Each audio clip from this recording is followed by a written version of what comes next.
Captain Vex stood on the bridge of the Harmony's edge, his blue scales shifting nervously as he watched the data streams flowing across the main display. For 300 years, his people had explored the galaxy using the same proven methods.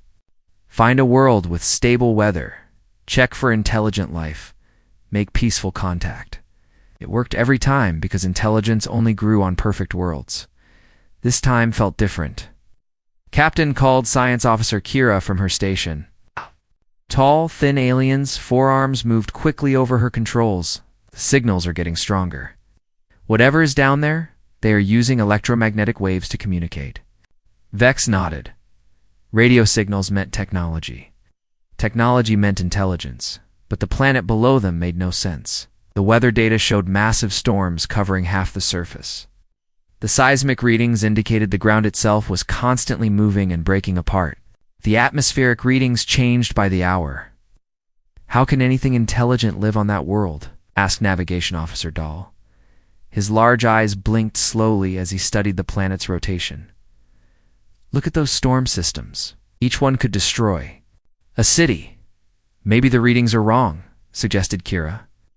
"Our sensors might be malfunctioning." Vex had considered that possibility. But 3 different sensor arrays all showed the same impossible data. The planet spun too fast, creating violent weather patterns. Massive plates of rock moved against each other, causing earthquakes that would level buildings.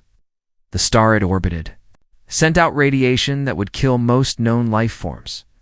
Yet something down there was broadcasting radio signals. It's not random signals either. These showed patterns, organization, intelligence. "Set course for standard orbit," Vex ordered. "Prepare the first contact package." The Harmony's edge moved closer to the strange world. As they entered orbit, the full scope of the planet's violence became clear. Hurricane-force winds carved paths across continents. Lightning storms lit up entire hemispheres. Volcanoes pumped ash and fire into the atmosphere. Captain Dahl's voice carried a note of fear. "Sensors show the planet's weather is actually getting worse. There's a massive storm system building over the largest continent. Through the viewing port, they could see clouds swirling in a pattern that would destroy anything in its path. On any civilized world, such weather would trigger planetary evacuation." "Procedures. Still getting those radio signals?" Vex asked. "Yes, sir. Actually, they're getting more complex. It's like they know we're here." Vex felt his stomach twist. In all his years of exploration, he had never encountered a situation like this. The Galactic Council's first contact protocols were written for meeting species that lived on garden worlds, peaceful places with gentle weather and abundant resources, places where intelligence could grow slowly and safely. This world violated every rule about where intelligent life could exist. "Incoming." "Transmission," announced Communications Officer Nix. Her tentacles moved rapidly over her console. "It's not in any known language, but the mathematical patterns suggest it's a greeting. Can you decode it?" "Working on it now. The base mathematics are surprisingly advanced. Whoever is sending this understands complex physics." X made the decision that would change galactic history. "Send our standard greeting back. Let them know we come in peace." The response came within minutes. Not only had the beings below decoded their message, but they had replied in perfect galactic standard. "Unknown vessel." The voice was strange, with an odd rhythm that seemed almost musical. "This is Earth Traffic Control. Welcome to our star system.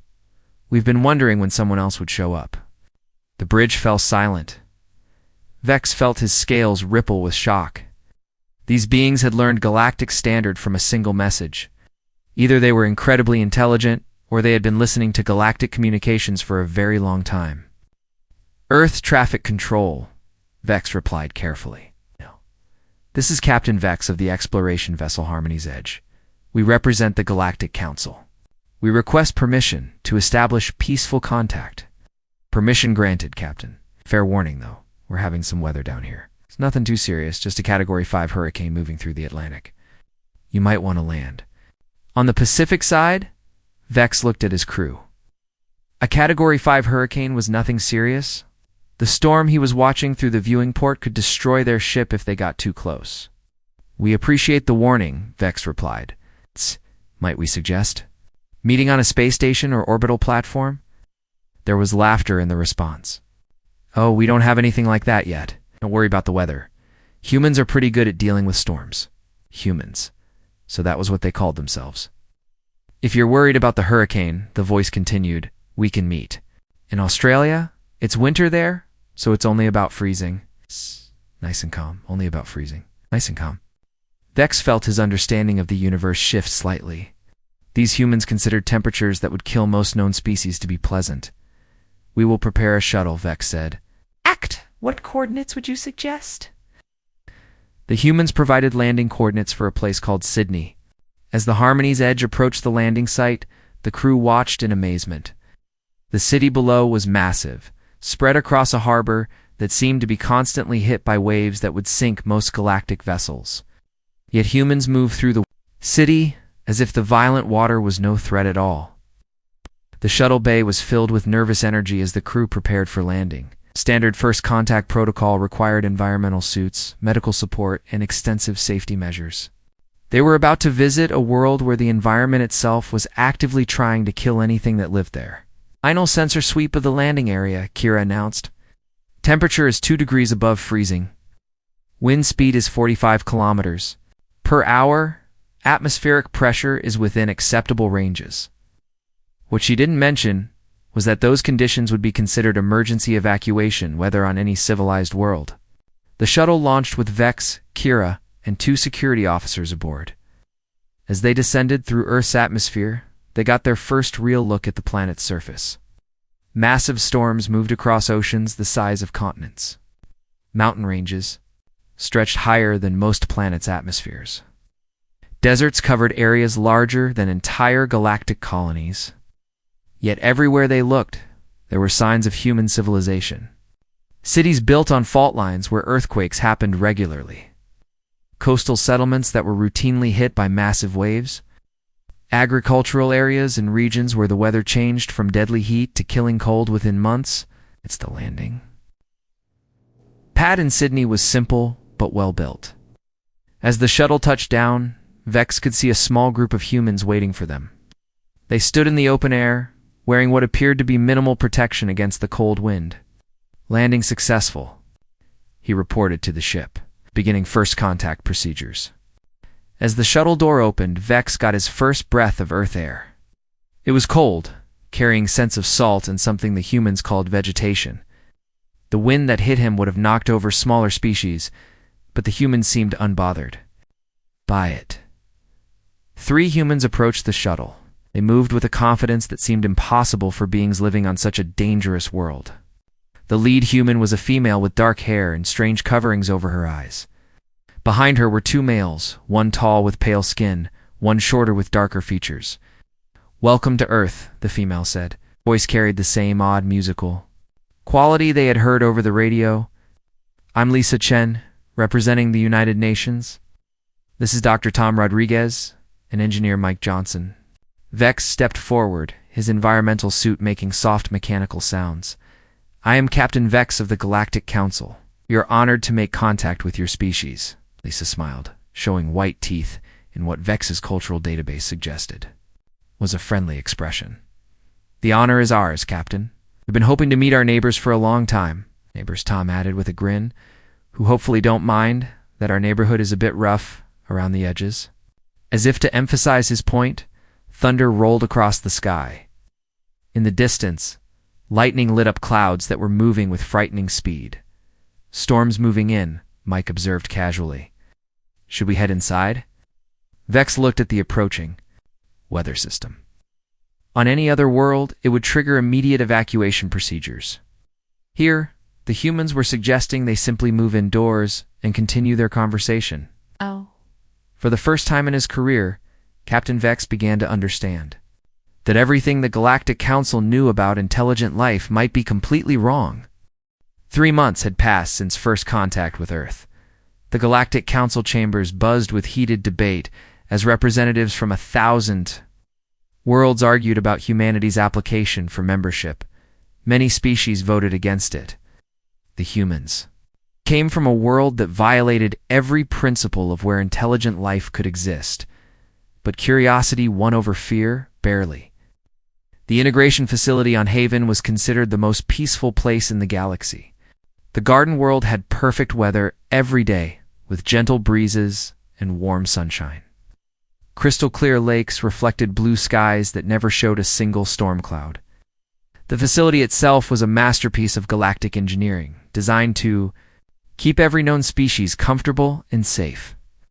Ambassador Nala walked through the facility's main corridor, her soft purple skin glowing with contentment. As a telepathic being from Serenity, she could sense the emotional state of every creature around her. The facility normally radiated peace and calm. Today felt different. The humans arrived this morning, explained Facility Director Quinn, his 6 arms gesturing nervously. We've given them the best quarters in the diplomatic wing. Everything they could possibly need. Nala nodded, but she could feel something unusual in the emotional atmosphere. Not danger exactly, but something new. Something that made her telepathic. Abilities tingle with uncertainty. The first human she met was Jake Thompson, engineer from something called Texas. He stood in the facility's main garden, looking up at Haven's 2 small sons with an expression that confused her empathic senses. "Good morning," Nala said, approaching carefully. "I hope your quarters are comfortable." Jake turned to her with a wide smile. "Oh, they're great. Really nice. Though I have to ask, does the weather here ever change?" "Change?" Nala was puzzled. "Why would you want the weather to change? This is perfect weather." "Perfect. Sure," Jake agreed. "But where I come from, we get thunderstorms, snow, tornadoes, heat waves. This is nice, but it's kind of like living in a painting. Pretty, but not much excitement." Ella felt her telepathic senses recoil. This human was disappointed by perfect. Whether he wanted dangerous storms and temperature extremes. What kind of mind found safety boring? In the medical wing, Dr. Yura was having similar concerns about the second human, Maria Santos. The facility's head physician was examining the biological data the humans had provided. Our medical requirements make no sense, Dr. Yura explained to his assistant. They claim to eat things that would poison most species. Look at this list. Alcohol, caffeine, capsaicin, chocolate. These are toxins. Maybe they made a mistake in the translation, suggested the assistant. No, I checked. They actually consume these substances for pleasure, and look at their exercise requirements. They want to lift heavy objects repeatedly until their muscles are damaged, then let them heal stronger. They call it working out. The assistant's tentacles curled with worry, deliberately damaging themselves. It sounds like a mental disorder. But when Dr. Yura met Maria in person, she seemed perfectly healthy and remarkably cheerful. She had requested access to the facility's emergency rations after claiming the regular food was too bland. "The emergency rations?" Dr. Yura asked. "But those are for survival situations only. They're not meant to taste good." "Oh, I know," Maria said, opening a packet that smelled like preserved protein. "But they remind me of camping food from home. Much better than that soft stuff you've been serving. Do you have anything spicier?" Dr. Yura watched in horror as Maria added a substance she called hot sauce to the emergency rations. The chemical sensors detected capsaicin levels that would require medical treatment for most species. Maria ate it with obvious enjoyment. The third human, Ben Parker, was causing different problems in the cultural exchange department. Director OS had spent decades helping species understand each other through shared entertainment. He believed that by watching each other's stories, different beings could find common ground. Ben had brought something called human movies. "Don't understand this," Oz said, staring at the viewing screen. "The humans in this story are deliberately putting themselves in danger. Why would anyone climb a vertical rock face with only ropes?" "It's called mountain climbing," Ben explained. "Some people do it for fun." "Fun?" Oz's translator struggled with the concept. They risk death for fun. Well, yeah. The risk is part of what makes it exciting.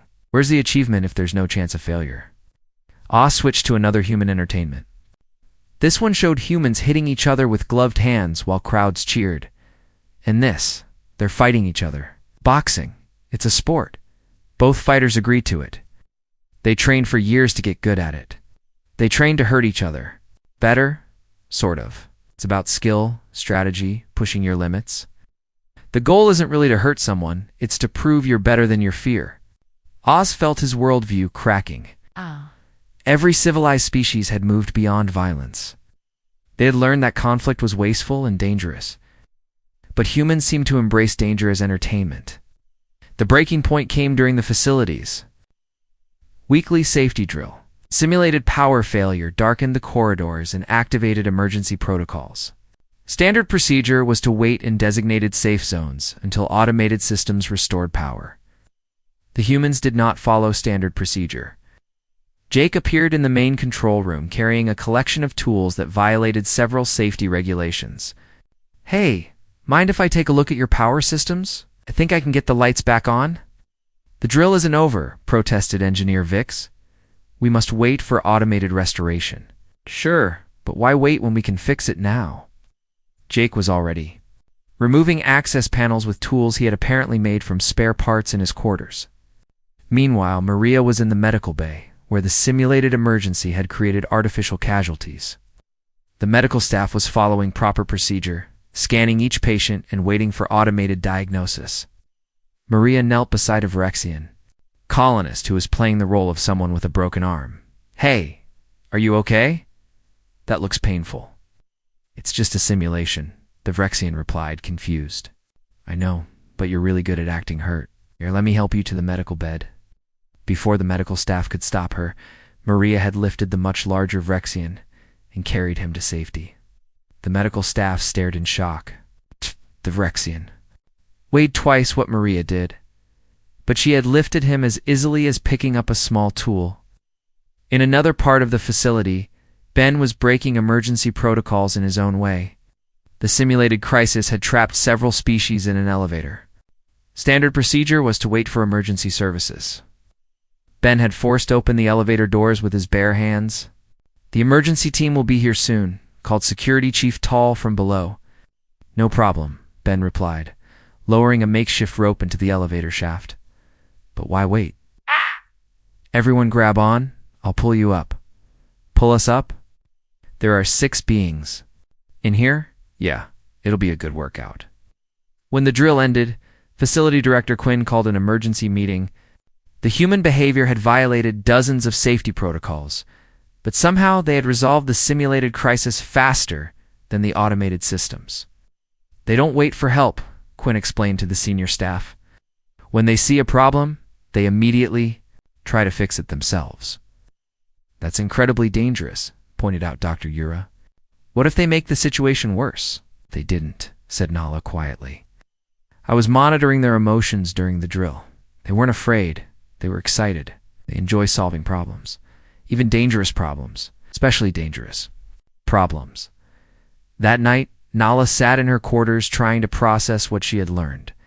In her telepathic species, fear was a shared emotion that kept everyone safe. When one person felt danger, everyone responded by moving away from it. But humans seemed to move toward danger. Not because they were unafraid, but because they were more excited by the challenge than worried about the risk. Filesen began typing a report that would change how the galaxy viewed courage. Subject: Human psychological profile. The humans do not appear to lack fear. Instead, they seem to experience what they call excitement more strongly than fear when facing danger. This creates behavior patterns that appear reckless, but may actually be a form of intelligence, adapted to surviving in unpredictable environments. Recommendation: Current integration protocols assume all species prefer safety over uncertainty. For humans, uncertainty appears to be a preferred state. Standard safety measures may actually cause them psychological distress.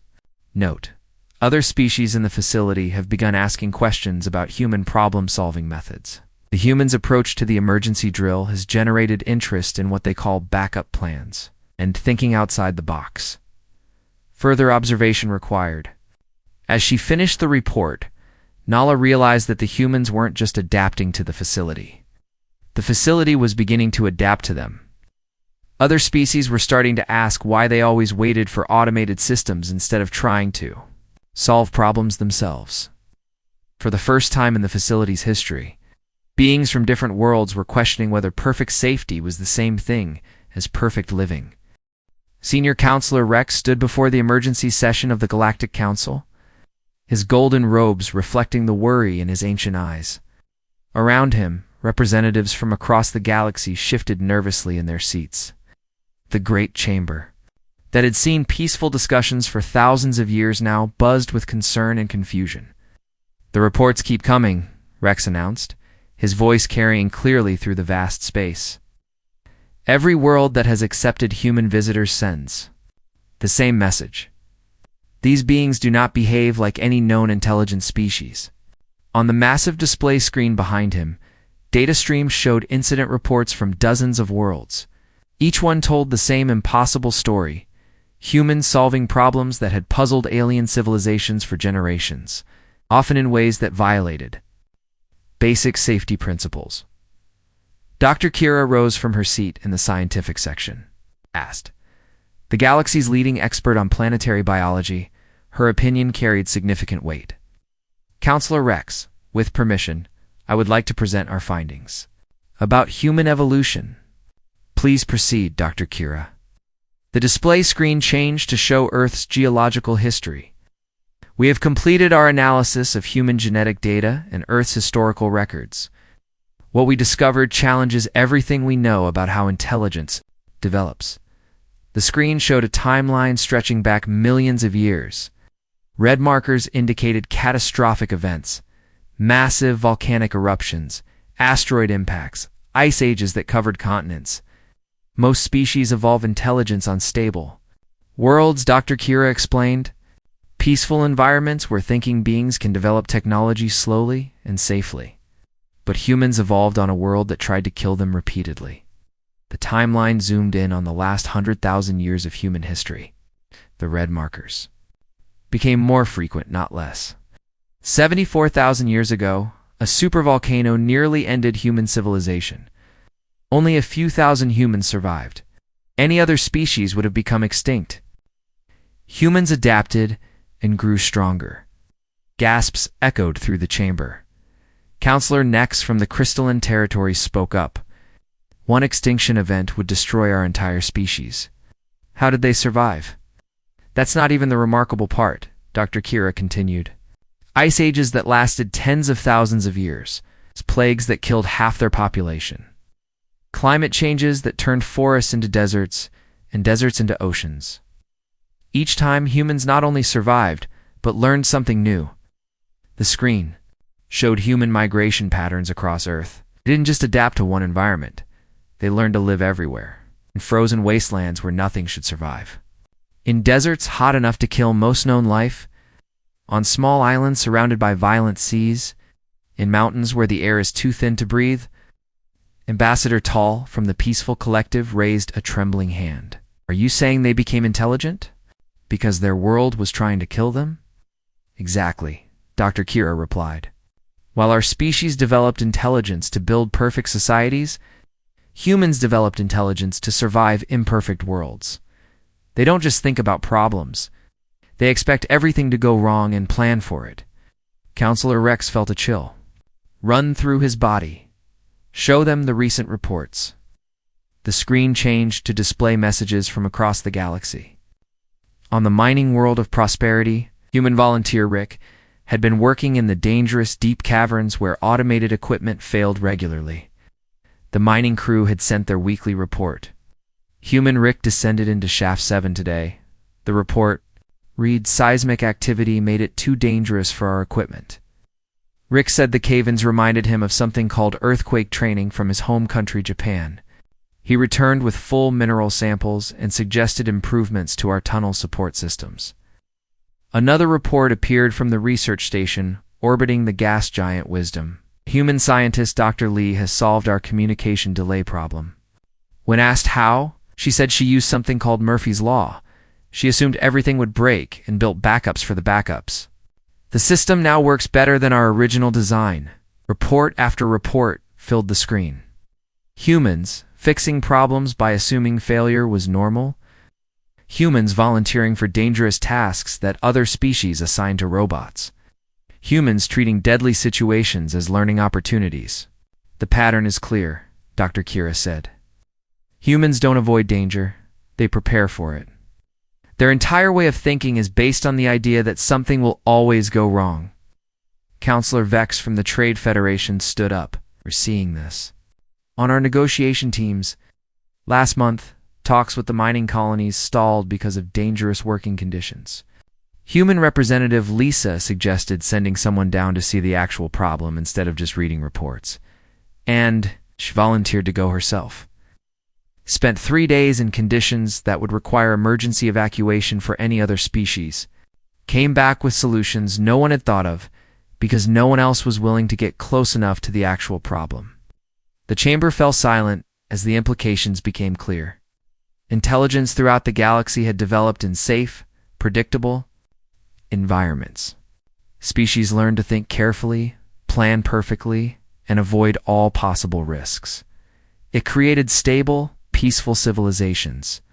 But it also created civilizations that stopped growing when they encountered real problems. Dr. Kira activated a new display showing human DNA analysis. We found something else. Human genetics show evidence of what they call hybrid vigor. When their populations were nearly destroyed, the survivors were forced to adapt quickly. This created humans who are not just intelligent, but adaptable. What does that mean? Asked Counselor Rex. It means they don't just solve known problems. They solve problems that haven't happened yet. Their minds are built to expect the unexpected. Cultural observer Maya stepped forward from the anthropology section. We've been studying human entertainment and education. They have something called disaster movies, where they watch simulations of everything going wrong. They have training programs where they practice surviving in situations that would never happen on civilized worlds. They practice disasters. Counselor Nex looked confused. They call it emergency preparedness, fire drills, earthquake training, wilderness survival. They teach their children to expect that perfect systems will fail and to have plans ready when they do. The revelation hit the chamber like a shockwave. Every species in the galaxy had spent thousands of years creating perfect systems that never failed. They had eliminated danger, uncertainty, and unpredictability from their worlds. But humans had spent their entire evolution learning to thrive when systems failed. Ambassador Tal spoke in a whisper that the chamber's acoustics carried to every seat. We've been thinking about this wrong. We assumed they were dangerous because they came from a dangerous world. What do you mean? Rex asked. They're not dangerous. We are. We've created a galaxy full of perfect systems with no backup plans. We've eliminated every form of failure and uncertainty. What happens when something goes wrong that we haven't planned for? Dr. Kira nodded grimly. That's exactly the problem. Our perfection has made us fragile. We've created civilizations that work perfectly as long as nothing unexpected ever happens. And humans expect everything to go wrong. They build their entire civilization around the assumption that any system can fail at any time. It makes them incredibly robust. Counselor Rex stood silent for a long moment, processing what they had learned. Finally, he spoke to the assembly. For 10,000 years, we have believed that intelligence requires perfect conditions. We have built our entire galactic civilization on the principle that smart beings avoid danger and create safe, predictable environments. He paused, looking around the chamber at representatives from 1,000 peaceful worlds. Humanity has proven that our fundamental assumption may be wrong. They are not intelligent despite coming from a dangerous world. They are intelligent. Because they came from a dangerous world, their danger is what made them strong. The chamber remained silent as every representative considered the implications. If humans were right, then the galaxy's greatest strength, its perfect stability, might also be its greatest weakness. They had created a civilization that was perfectly adapted to perfect conditions. But perfect conditions never lasted forever. The manufacturing world of precision had operated the same way for 800 years. Every process was automated, every variable controlled, every outcome predicted. The factories ran with mathematical perfection, producing exactly what was needed when it was needed. Waste was eliminated.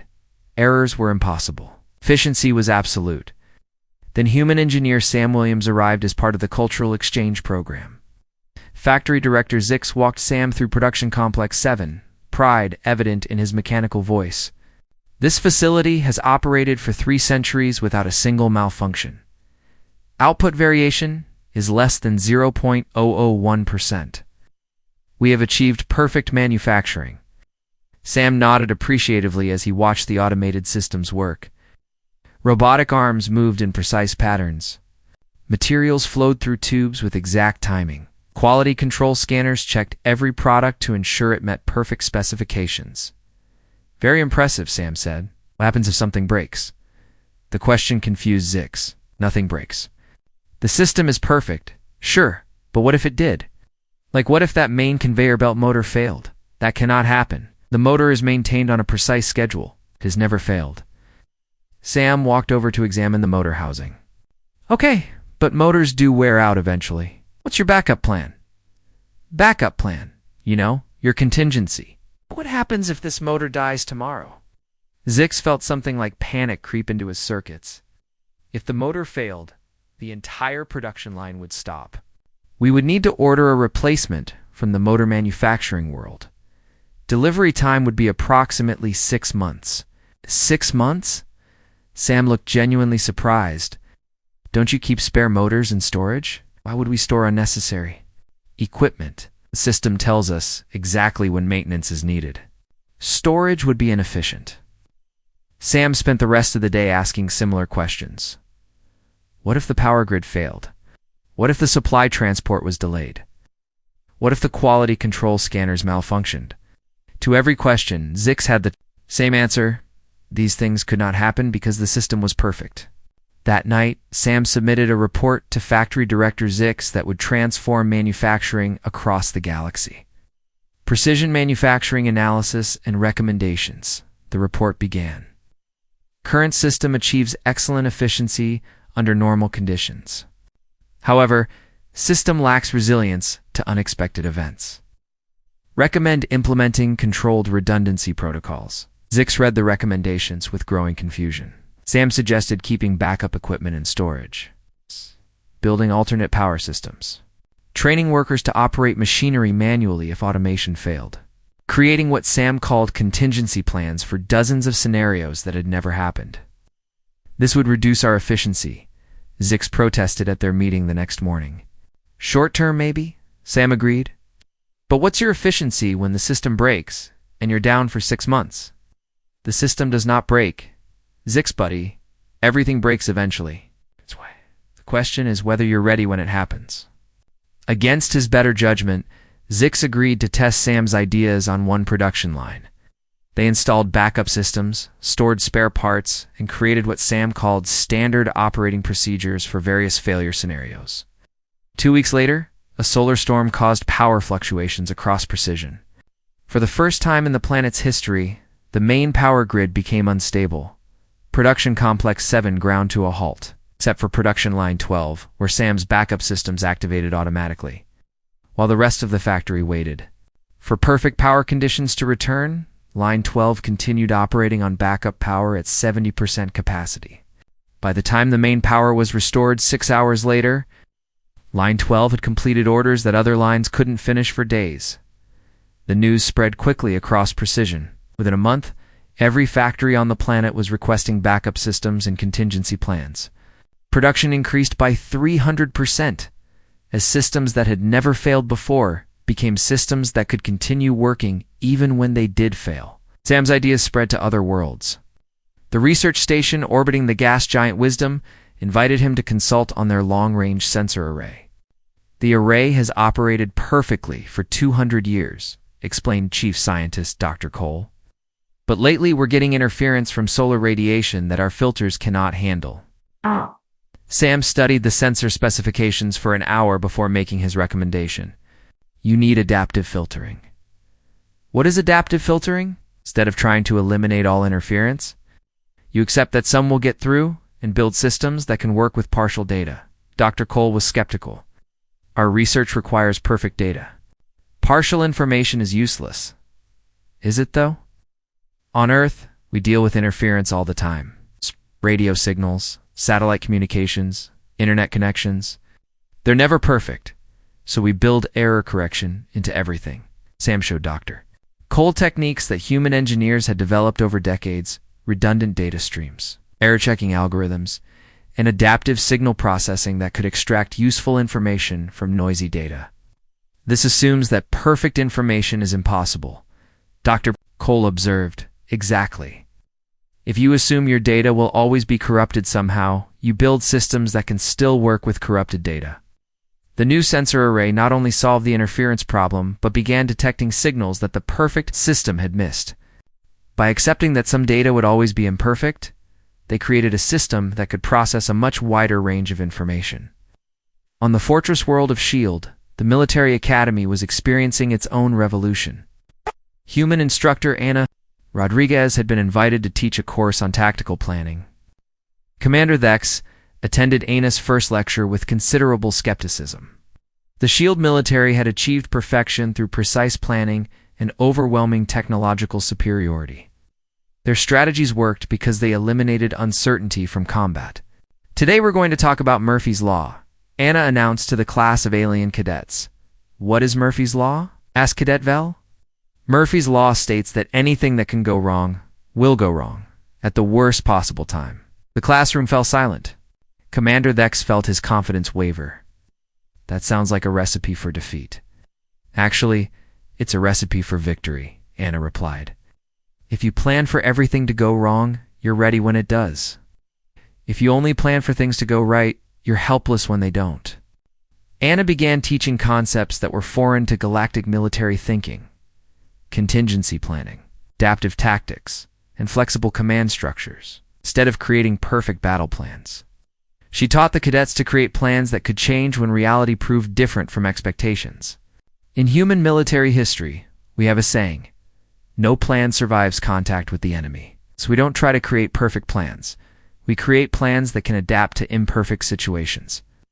The first test came during a training exercise, Commander Thex designed a scenario where half the cadets' equipment would randomly fail during the mission. In traditional S.H.I.E.L.D. doctrine, equipment failure meant mission failure. Anna's students treated equipment failure as an expected challenge. When their communication systems went down, they switched to backup methods. When their vehicles broke, they continued on foot. When their weapons malfunctioned, they improvised new tactics. They completed the mission, despite everything going wrong. How, Commander Thex asked Anna after the exercise. They didn't try to prevent problems. They planned to solve problems. There's a big difference. Word of these changes reached every corner of the galaxy. On the peaceful world of harmony, philosophers struggled to understand what humans called controlled failure. Cultural observer Maya documented the shift in her reports to the Council. Human influence is changing how other species think about uncertainty, she wrote. Instead of eliminating unpredictability, they are learning to manage it. Instead of creating perfect systems, they are creating resilient systems. The most significant change is psychological. Species that have lived in perfect stability for millennia are beginning to ask questions. What if our perfect systems encounter imperfect conditions? What if the unexpected happens? Humans call this thinking outside the box. They mean considering possibilities that normal planning would dismiss as impossible or irrelevant. On world after world, the pattern repeated. Human consultants would arrive, study perfect systems, and suggest improvements that seemed to make no sense. Add redundancy to eliminate efficiency. Plan for failures that had never happened. Accept that perfect solutions might not be the best solutions. And everywhere they tried these ideas, systems became stronger. The galaxy was learning that there was a difference between perfect and optimal. Perfect systems worked flawlessly under perfect conditions, but optimal systems worked well under any conditions. As Maya noted in her final report, humans have introduced the concept that the best way to handle uncertainty is not to eliminate it, but to become comfortable with it. They are teaching the galaxy that adaptation is more valuable than perfection. The transformation was just beginning. 2 years after first contact, the Galactic Council faced the most important decision in its 10,000-year history. The emergency session had been called after reports reached the capital that the ancient systems maintaining harmony itself were beginning to fail. Counselor Rex stood before the assembled representatives, his golden robes now showing signs of the stress that had aged him considerably in recent months. Behind him, the great display showed diagnostic readings that painted a terrifying picture. The central maintenance systems that have kept our capital world stable for 8 millennia are breaking down, he announced. Our best engineers estimate complete failure within 6 months. The chamber erupted in worried voices. Harmony was more than just the council's meeting place. It was a symbol of galactic civilization. Perfect climate, crystal clear air, and systems so advanced they had run themselves for thousands of years without any maintenance. How is this possible? Demanded Counselor Nex. The systems were designed to be eternal, Chief Engineer Varen rose from his seat, his multiple arms trembling with frustration. That's exactly the problem. The systems were designed never to need repair. They were perfect, so the original builders saw no reason to include maintenance access or replacement procedures.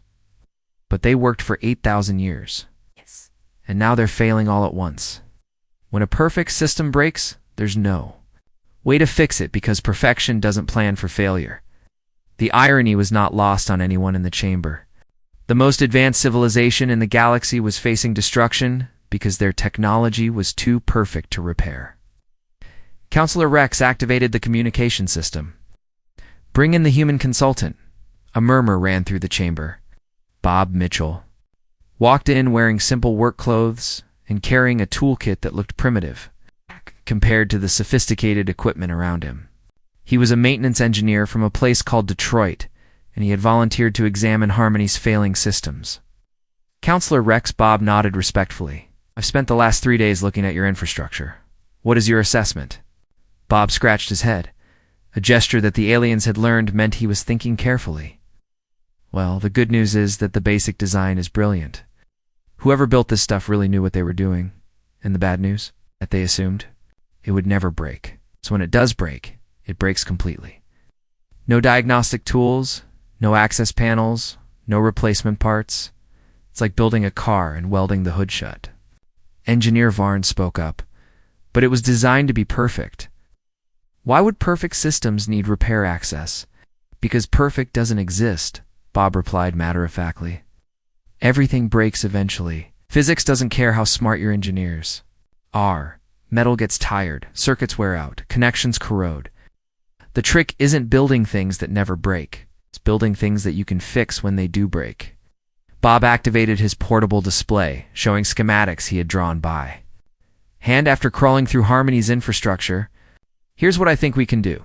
Can't fix the original systems because they weren't designed to be fixed, but we can build new systems around them.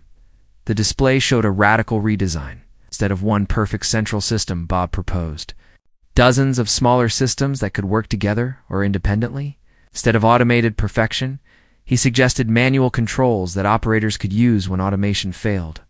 This looks chaotic, observed Dr. Kira. How can multiple systems be better than one perfect system? Because if one fails, the others keep working. If the main power goes down, backup power kicks in. If backup power fails, emergency power takes over. If emergency power dies, there are manual systems that don't need power at all. But the efficiency will be lower under normal conditions, Bob admitted. But efficiency doesn't matter if your system is completely broken. Better to run at 80% forever than at 100% until everything stops working. The chamber fell silent as the implications sank in. Bob was suggesting they abandon the principle that had guided galactic civilization for millennia, the pursuit of perfect systems. Counselor Rex asked the question that everyone was thinking. Mr. Mitchell, are you saying that imperfect systems are better than perfect ones? Bob considered the question seriously. I'm saying that perfect systems are brittle. They work great until they don't, and then they're useless. Okay. Imperfect systems are flexible. They work okay all the time, even when things go wrong. But we have achieved so much through perfection, protested Ambassador Tall. Our societies are peaceful. Our technology is advanced. Our people are safe. And that's great, Bob agreed. But what happens when you encounter something your perfect systems can't handle? What happens when the unexpected shows up? As if summoned by his words, alarms began sounding throughout the chamber. The display screens flickered as emergency. Messages flooded in from across the galaxy. Solar storm approaching, announced the automated voice. Electromagnetic interference will disrupt communications and power systems galaxy-wide. Estimated duration, 6 hours. Panic spread through the chamber. A galaxy-wide solar storm was exactly the kind of unexpected event that their perfect systems couldn't handle. Power grids would fail. Communication networks would go dark. Transportation systems would shut down. All worlds should implement emergency protocols, Counselor Rex commanded. What emergency protocols? Asked Counselor Nex. We eliminated emergencies centuries ago. We don't have protocols for system-wide failures. Bob was already pulling equipment from his toolkit. If I make a suggestion? Without waiting for permission, he began connecting his portable communication device to the Council's systems. On Earth, we deal with solar storms all the time. The trick is having systems that expect electromagnetic interference within minutes. Bob had established a backup communication network using principles that seemed primitive but worked. Instead of one perfect signal, he created multiple redundant signals that could function even with heavy interference. How? Engineer Vaughn asked in amazement. Low-tech backup systems. When high-tech fails, you fall back to medium-tech. When medium-tech fails, you use low-tech. When low-tech fails, you use no-tech. There's always another option if you plan for failure. As the solar storm hit, the galaxy experienced something it hadn't felt in thousands of years. Widespread system failure. Perfect power grids went dark. Flawless communication networks fell silent. Advanced transportation systems ground to a halt. But the worlds that had begun implementing human-style backup systems kept functioning. Production continued on modified schedules. Communication continued through redundant channels. Life went on, imperfectly, but continuously. The lesson was clear to everyone in the council chamber.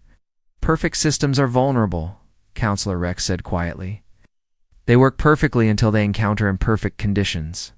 But reality is always imperfect. Bob nodded. That's why humans build things expecting them to break. We don't try to prevent all problems. We try to stay functional when problems happen. The vote to accept Bob's repair proposal was unanimous. More importantly, the Council voted to fundamentally change how galactic civilization approached technology and planning. From this day forward, Counselor Rex announced, the Galactic Council adopts the principle of adaptive resilience. We'll design systems not for perfect conditions, but for imperfect reality. The change was more than technological. It was philosophical. For 10,000 years, galactic civilization had been built on the idea that intelligence meant eliminating uncertainty and creating perfect stability. Humanity had taught them that intelligence meant preparing for uncertainty and creating adaptive stability. As reconstruction began on Harmony, alien engineers worked alongside human consultants to build something unprecedented, Capital World designed to function even when things went wrong. Multiple power sources, redundant systems, manual overrides, and what Bob called graceful degradation, the ability to lose some functions while maintaining core operations. Cultural observer Maya filed her final report on the Human Integration Project. Human influence has fundamentally altered galactic civilization. We no longer seek to eliminate uncertainty. We seek to manage it. We no longer build perfect systems. We build resilient systems. The humans have shown us that the difference between surviving and thriving is not the absence of problems, but the ability to solve problems that haven't been solved before. Most significantly, other species are adopting human attitudes toward failure. Instead of avoiding all risks, they are learning to take calculated risks. Instead of planning for everything to go right, they are planning for things to go wrong. The galaxy is becoming more human, more adaptable, more resilient, more willing to try new solutions to old problems.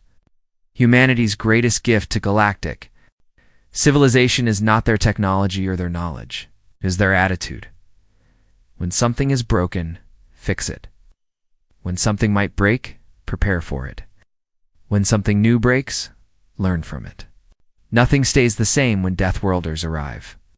But perhaps staying the same was never the goal. Perhaps the goal was always to become something better than perfect. The galaxy had learned humanity's greatest lesson, the most dangerous thing about perfect systems is that they cannot improve. But imperfect systems, systems built to adapt,